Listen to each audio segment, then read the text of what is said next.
आज हम स्टार्ट करेंगे एमसीक्यू स्पेशल सीरीज में chapter number 9 applications of trigonometry. इस चैप्टर के अंदर से लगभग 2 क्वेश्चन आपके एग्जाम में आते हैं जो एमसीक्यूज टाइप पे आते हैं और उन क्वेश्चंस को बहुत जल्दी हम कैसे सोल्व करेंगे विद इन 5 to 10 सेकेंड्स, उस तरह के मेथड्स मैं आज आपको समझाऊंगा। पहले मैं आपको 2 रूल समझा देता हूँ कि इसके एमसीक्यूज करने के लिए इस चैप्टर के आपको जो बहुत ज़्यादा हेल्पफुल होंगे। पहला रूल आप लिख लो 30-60-90 रूल। 30-60-90 रूल, इसका ये मतलब होता है, देखो आपने हाइट एंड डिस्टेंस पूरा टॉपिक पढ़ा है तो आपको ये पता है कि इस पूरे टॉपिक के अंदर जो ट्रायंगल बनती है वो कैसी बनती है, हमेशा ही राइट ट्रायंगल बनती है। तो राइट ट्रायंगल में एक एंगल तो कितना होता है, 90 डिग्री होता ही है, ये तो कन्फर्म है।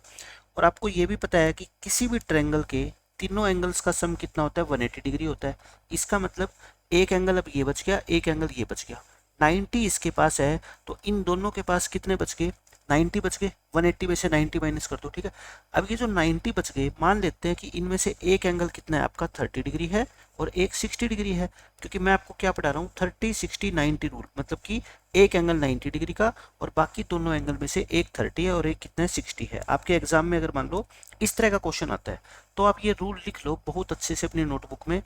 30 डिग्री के सामने वाली जो साइड है, 30 डिग्री के ऑपोजिट में जो साइड है वो ये है। जैसे ट्रायंगल है ए बी सी, तो 30 डिग्री के ऑपोजिट में कौन सी साइड है, बी सी। मैं ये कहता हूँ, ये मान लो ये साइड कितनी है आपकी, 1 है। 1 का मतलब कुछ भी मान लो, 1 सेंटीमीटर मान लो, ठीक है। अगर 30 के सामने वाली साइड आपकी 1 सेंटीमीटर है तो 90 डिग्री के सामने वाली जो ये साइड है ना, ए से लेके सी, ए सी, वो कितनी होगी, 2 होगी। 2 का मतलब डबल, यानी कि ये 1 है तो ये कितनी होगी, 2 डबल होगी, ठीक है। ये रूल होता है। उसके बाद मैं आपको बताता हूँ कि 60 डिग्री के सामने वाली साइड कितनी होगी। देखो 30 और 90 में तो अपने को रिलेशन पता लग गया। 30 के सामने वाली साइड जितनी भी होगी ना, 90 के सामने वाली साइड उसका क्या होगी, हमेशा डबल होगी, ठीक है। अब आप कहोगे जी 60 के सामने वाली साइड भी कुछ होती है क्या, मैं कहता हूँ हाँ जरूर होती है। इसके सामने वाली साइड क्या होगी, ये 1 है ना, इस 1 को √3 से मल्टीप्लाई कर दो तो कितना आ जाएगा, √3 सेंटीमीटर। यानी कि जो भी 30 डिग्री के सामने वाली साइड होती है उसको √3 से मल्टीप्लाई कर दो तो वो क्या आ जाएगी, 60 डिग्री एंगल के सामने वाली साइड आ जाएगी, ठीक है। इसको बोलते हैं 30-60-90 रूल। यानी कि मैं इसको सिंपल लैंग्वेज में लिख देता हूँ, ये अपनी नोटबुक में आप निकाल उतार देना। 30 डिग्री के सामने, अगर 30 डिग्री के सामने साइड कितनी आपकी 1 है तो 90 डिग्री के सामने कितनी होगी, 2, यानी कि इसका डबल। और 60 डिग्री के सामने कितनी होगी, 60 डिग्री के सामने, तो 60 डिग्री के सामने होगी आपकी ये जो 1 है ना, इसको √3 से क्या कर दो, मल्टीप्लाई, यानी कि √3। तो ये सबसे इंपॉर्टेंट है पूरी इस चैप्टर के अंदर। आपको एमसीक्यू सोल्व करने में तो हेल्प करे ही करेगा 100%।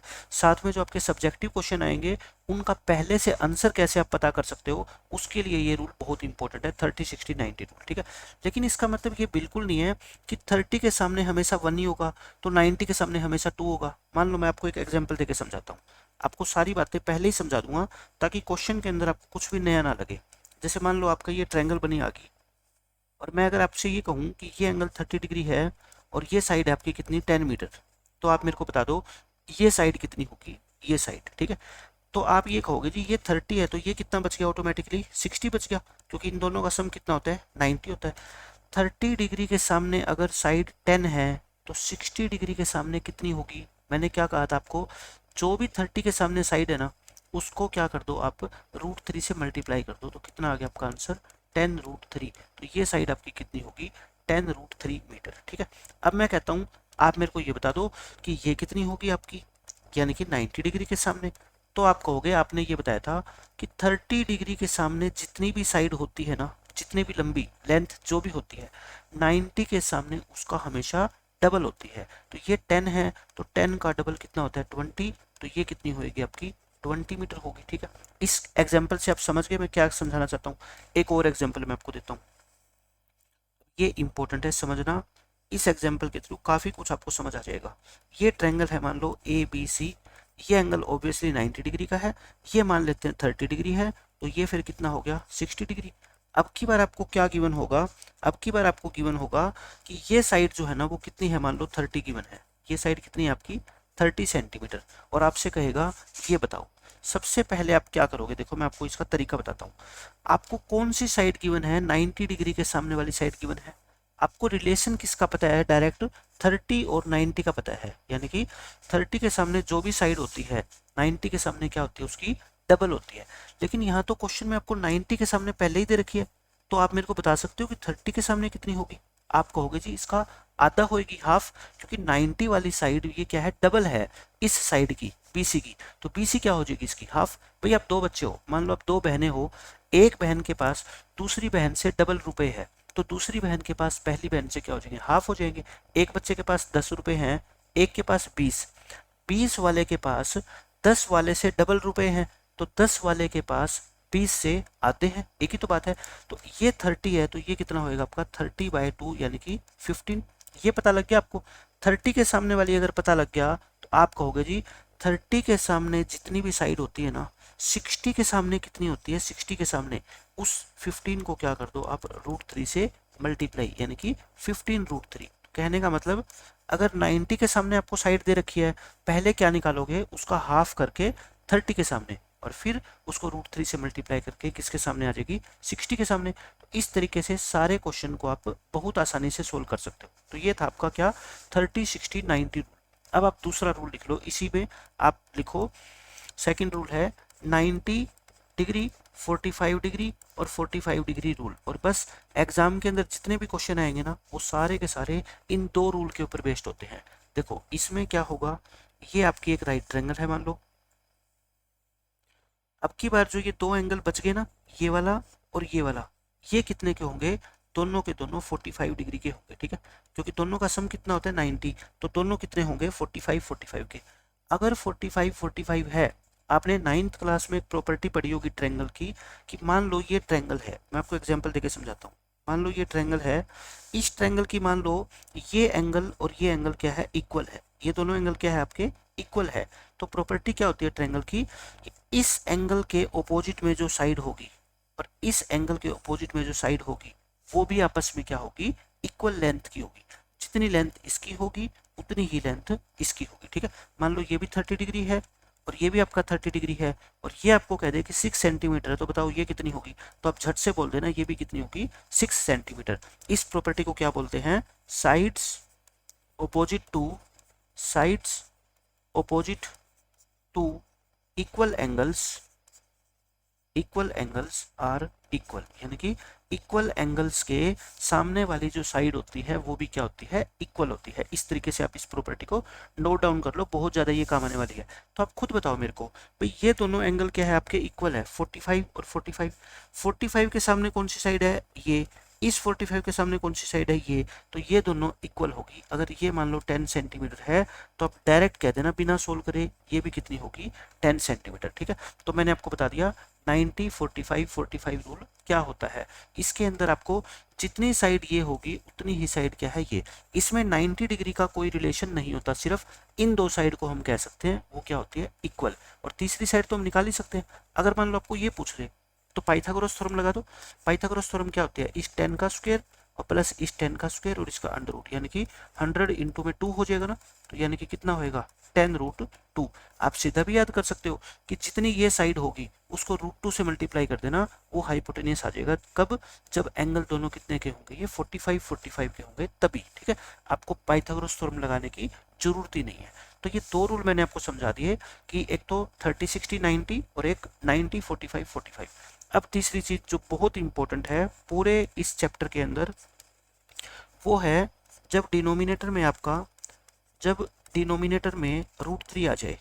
ये बहुत सारे क्वेश्चन में आएगा कि जब डिनोमिनेटर में √3 आ जाए तो बच्चा घबरा जाता है कि अब इसको सोल्व कैसे करें। जैसे मान लो आपका जो आंसर है ना, वो कितना आ गया, 27/√3, ये आंसर आ गया। लेकिन एग्जामिनर कई बार क्या करता है, नंबर काट लेता है, वो कहता है डिनोमिनेटर के अंदर स्क्वायर रूट की टर्म मत छोड़ो, ठीक है। आप कहोगे ठीक है नहीं छोड़ते हम, तो क्या करोगे, इसको रैशनलाइज, √3 से मल्टीप्लाई कर दो, √3 से क्या कर दो, डिवाइड। क्योंकि मैथमेटिक्स में आप डिनोमिनेटर और न्यूमिनेटर को किसी भी नॉन जीरो नंबर से मल्टीप्लाई या डिवाइड कर सकते हैं, ऐसा आपको अलाउड है, ठीक है। तो देखो ऊपर मल्टीप्लाई करोगे 27 की √3 से, तो 27√3 आ गया। √3 की √3 से मल्टीप्लाई करोगे 3 आ जाएगा, ये 3 इस पे कट जाएगा 9 पे, आंसर कितना आ गया आपका 9√3। आपको इस तरह से आंसर छोड़ना है, यानी कि नीचे वाला जो √3 था आपने उसको कहाँ शिफ्ट कर दिया, ऊपर, लेकिन डायरेक्ट थोड़े कर सकते हैं, तो इस तरह से रैशनलाइज करना है, ठीक है। बट आपको तो ऑब्जेक्टिव क्वेश्चन सोल्व करने हैं, ऑब्जेक्टिव में इतना बड़ा कौन सोल्व करेगा। मैं कहता हूँ डायरेक्ट याद रखने का तरीका बताता हूँ, ठीक है। डायरेक्ट याद कैसे रखें, ये सारी चीज़ें आप अपनी नोटबुक में नोट डाउन कर लो, बहुत काम आने वाली है आपके पूरे चैप्टर में। इसको डायरेक्ट कैसे याद करें कि मान लो आपका आंसर ये आ गया और आपको ये बताना है डायरेक्ट, ठीक है। आप क्या करो, इस √3 को क्या कर दो, ऊपर शिफ्ट कर दो, इस √3 को क्या शिफ्ट कर दो ऊपर, और डायरेक्ट बस 3 से क्या कर दो डिवाइड। तो देखो आंसर तो वही आना है, यानी कि जो भी आपका आंसर हो ये 27, इसको 3 से क्या कर दो डिवाइड कर दिया, और √3 नीचे है ना उसको क्या शिफ्ट कर दो ऊपर कर दो, ठीक है। एक और एग्जाम्पल मैं आपको देता हूँ। जिस तरह से मान लो आपका क्वेश्चन आ गया ये 60/√3 आ गया, आप क्या करो, इस √3 को क्या शिफ्ट कर दो ऊपर, और इसको 3 से क्या कर दो डिवाइड। 60 को 3 से डिवाइड करोगे 20, इसका आंसर कितना आएगा आपका 20√3, ठीक है। एक और एग्जांपल देता हूँ मैं आपको, एग्जांपल ये है 120/√3। अब फटाफट बताओ क्या आएगा, आप कहोगे जी √3 को ऊपर ले जाओ और इसको 3 से क्या कर दो डिवाइड। 120 को 3 से डिवाइड करेंगे 40, 40√3 इस क्वेश्चन का क्या है आंसर। तो ये मैं सारी चीज़ें आपको इसलिए बता रहा हूँ ताकि क्वेश्चन के अंदर जब ये चीज़ें यूज होगी ना, तो आपको बिल्कुल भी असुविधा नहीं होगी, तुरंत आप क्वेश्चन का आंसर बता दोगे कि इस क्वेश्चन में हम इस तरीके से आसानी से सोल्व कर सकते हैं, ठीक है। एक ये होगी, फिर आपको वैल्यूज याद रखनी है जो मैंने आपको चैप्टर नंबर 8 के अंदर पूरी करवाई है, लेकिन जो मेन वैल्यू है वो मैं बता देता हूँ। 1030 की वैल्यू यूज होगी, कितनी होती है 1/√3। 1045 कितना होता है आपका 1, 1060 कितना होता है आपका √3। फिर उसके बाद साइन की, साइन 30 कितना होता है 1/2, साइन 45 कितना होता है आपका 1/√2, और साइन 60 कितना होता है √3/2। ये सारी चीज़ें मैंने आपको चैप्टर 8 के MCQ सीरीज में करवाई है पूरी डिटेल में कि ट्रिग्नोमेट्रिक टेबल कैसे बनाई जाती है। फिर कोस 30 की बात करें, कोस 30 होता है आपका √3/2, और कोस 45 होता है जितना साइन 45 होता है 1/√2, और कोस 60 कितना होता है आपका 1/2।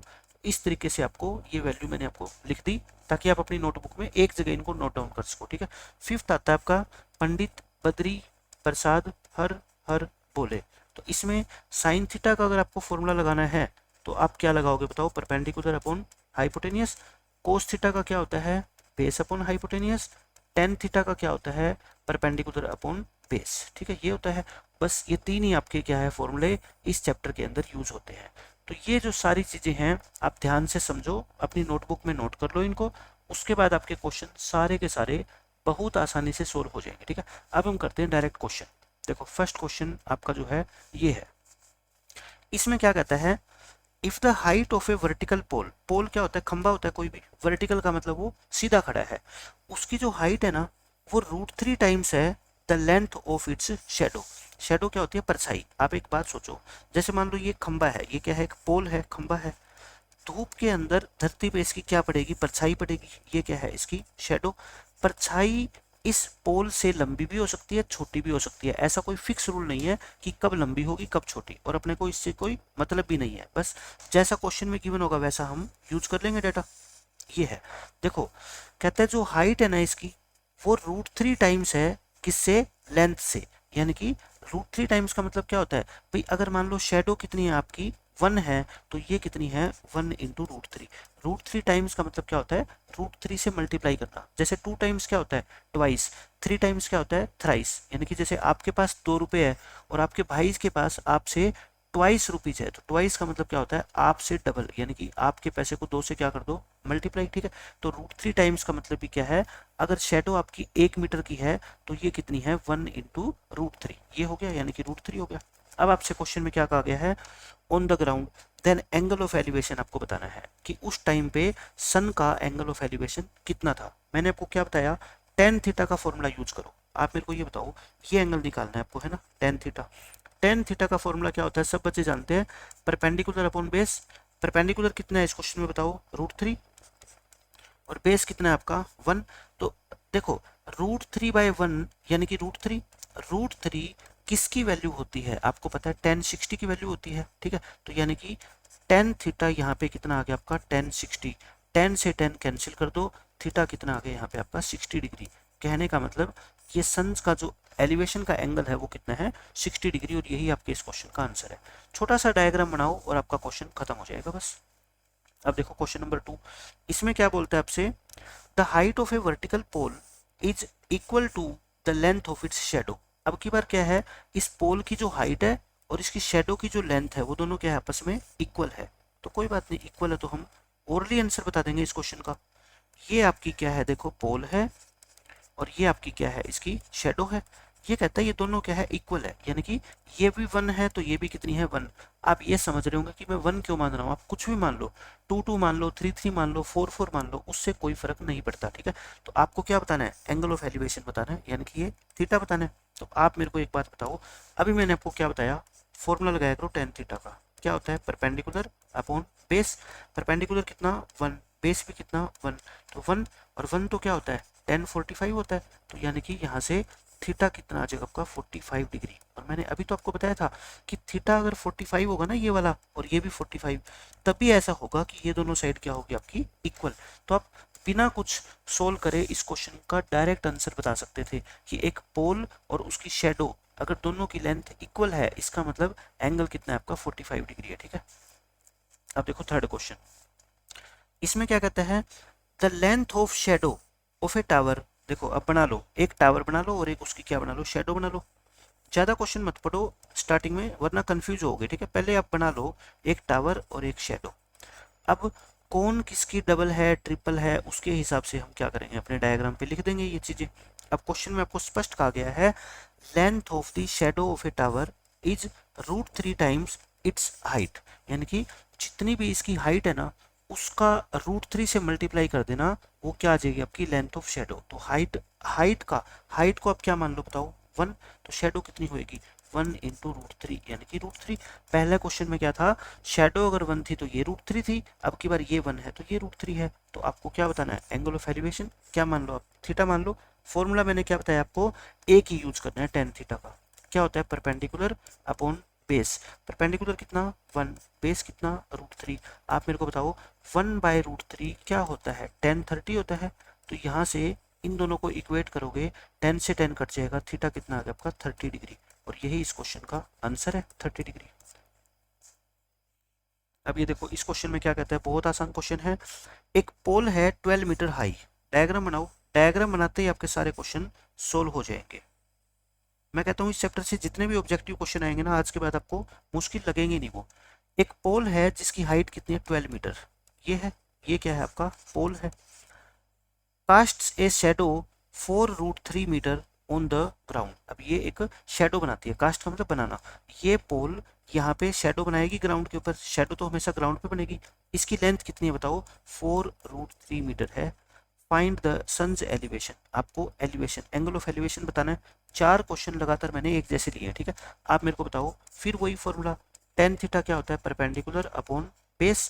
परपेंडिकुलर कितना गिवन है आपको, देखो 12, बेस कितना गिवन है 4√3। सोल्व करें, सोल्व करो इसको, कितना आंसर आपका आएगा, देखो 4 से ये कट गया 3 पे, कितना आ गया 3/√3। अब बच्चे यहाँ पे आके फंस जाते हैं कि 3/√3 को हम क्या लिखें। मैं कहता हूँ आप मेरे को बताओ, क्या हम 3 को √3 इंटू √3 लिख सकते हैं। आप कहोगे जी बिल्कुल लिख सकते हैं, और √3 नीचे है ही, ये √3 कट जाएगा तो क्या बचेगा सिर्फ √3। कहने का मतलब टेन थीटा की वैल्यू क्या बच गई आपकी √3, और √3 को मैं चाहूँ तो क्या लिख सकता हूँ, tan 60 लिख सकता हूँ, tan 60 लिख सकता हूँ। तो इन दोनों को इक्वेट करोगे, 10 से 10 कैंसिल, तो थीटा कितना आ गया आपका बताओ मेरे को 60 डिग्री, और यही इस क्वेश्चन का करेक्ट आंसर है, 60 डिग्री आंसर आ जाएगा आपका। अब देखो नेक्स्ट क्वेश्चन, क्वेश्चन कोई भी मुश्किल नहीं है, बस जैसे जैसे मैं आपको बताता हूँ ना वैसे वैसे आप इसको सोल्व करते जाओ। ए लैडर, लैडर क्या होती है, CD.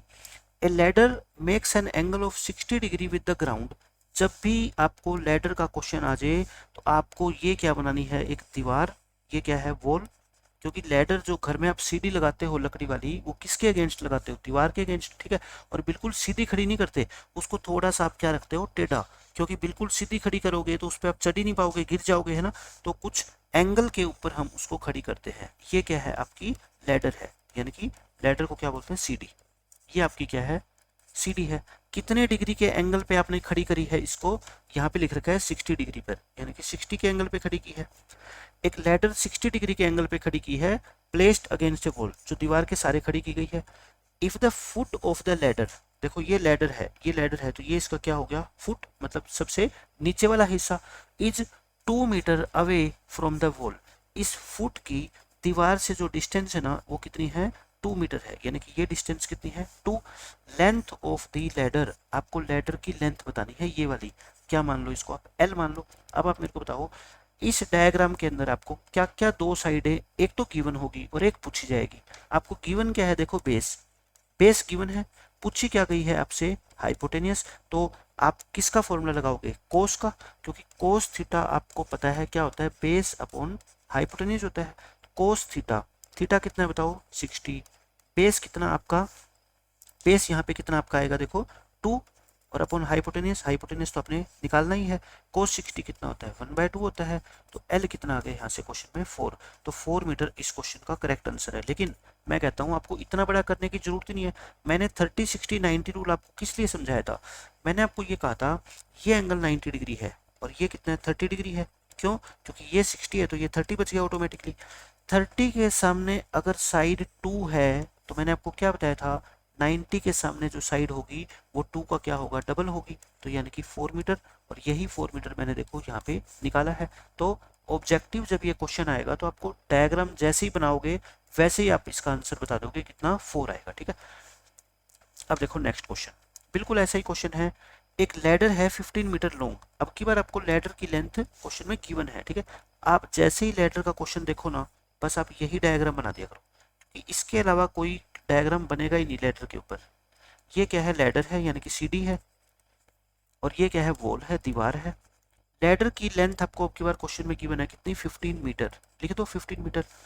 Find the height of the point where the ladder touches the wall, जहाँ पे ये सीढ़ी दीवार को टच करती है, यहाँ पे इस दीवार की हाइट यानी कि इस पॉइंट की हाइट फाइंड करो धरती से, मतलब कि आपको ये फाइंड करनी है, कितनी मान लो आप, एच मान लो, ठीक है, ये फाइंड करनी है। एंगल कितना है, 60 डिग्री। मैं बिना कुछ सोल्व करे आपको इस क्वेश्चन का आंसर बता देता हूँ। आप मेरे को ये बताओ, ये 90 होता है, 90 के सामने जो साइड है वो कितनी है आपकी, 15 है, तो आप मेरे को बता दो ये 60 है तो ये कितना बच गया आपका 30। 90 के सामने अगर 15 है तो 30 के सामने क्या होगी, इसकी आधी, यानी कि 15/2। यहाँ तक तो कोई प्रॉब्लम है ही नहीं, 15/2 आ गया। अब हमें तो निकालनी है 60 के सामने। मैं कहता हूँ जितनी साइड 30 के सामने होती है ना, 60 के सामने अगर आपको निकालनी है तो उसको √3 से क्या कर दो, सिर्फ मल्टीप्लाई कर दो, ठीक है। 15 √3/2 इस क्वेश्चन का करेक्ट आंसर है। लेकिन अगर आपको ऐसे नहीं समझ आता तो फिर आप क्या लगाओ, फॉर्मूला। देखो आपको ये तो निकालनी है ना, और ये गिवन है, एक परपेंडिकुलर एक हाइपोटेनियस, साइन थीटा का फॉर्मूला लगा दो, क्या होता है आपका परपेंडिकुलर अपॉन हाइपोटेनियस। थीटा कितना है यहाँ पे 60, ये लगाओगे थीटा, क्योंकि क्वेश्चन में क्या दे रखा है 60, sine 60 equal to perpendicular, perpendicular बताओ कितना है, क्वेश्चन में निकालना है, हाइपोटेन्यूज, हाइपोटेन्यूज कितना है 15, क्रॉस मल्टीप्लाई करें क्या, हाइट कितनी आएगी 15 इंटू में साइन 60, साइन 60 कितना होता है √3/2, यानी कि 15 √3/2। इस तरीके से भी आप आंसर निकाल सकते हो, लेकिन क्यों हम इतना जो है ना लिखें, जब हमारे को 30 60 90 रूल समझ आ गया। अगर नहीं आया तो फिर ये मेथड लगा देना, यानी कि क्वेश्चन को सोल्व करने में आपको प्रॉब्लम आने वाली नहीं है बिल्कुल भी। अब ये क्वेश्चन देखो, इसमें क्या कहता है, from a point on the ground 30 metre away from the foot of a tower. जब भी आप ऐसा क्वेश्चन पढ़ो ना, बस आप डायग्राम बना दिया करो। ये एक टावर है, मान लो ये टावर है, ये ग्राउंड पे एक पॉइंट है, ठीक है, मान लो P है, ये टावर के फुट से कितना दूर है 30 मीटर, मतलब कि ये डिस्टेंस आपको दे रखी है 30 metre. Angle of elevation of the top of a tower, elevation का एंगल यानी कि ये कितना है 30। हाइट ऑफ द टावर बतानी है, आप बताओ, ओरल कर सकते हो क्वेश्चन को, यानी कि आपको ये बतानी है हाइट h। आप मेरे को ये बताओ, ये 30 है तो ये कितना हो गया 60, ठीक है, ये कितना है 60। या तो आप क्या लगा दो, ये 60 मत करो, कंफ्यूज होते हो तो आप फॉर्मूला लगाओ सीधा, ये परपेंडिकुलर, ये क्या है बेस, तो tan थीटा का फॉर्मूला लगेगा, थीटा कितना है यहाँ पे 30, ये 60 मत ले लेना, क्वेश्चन में आपको 30 की बनना, ये यूज करना है।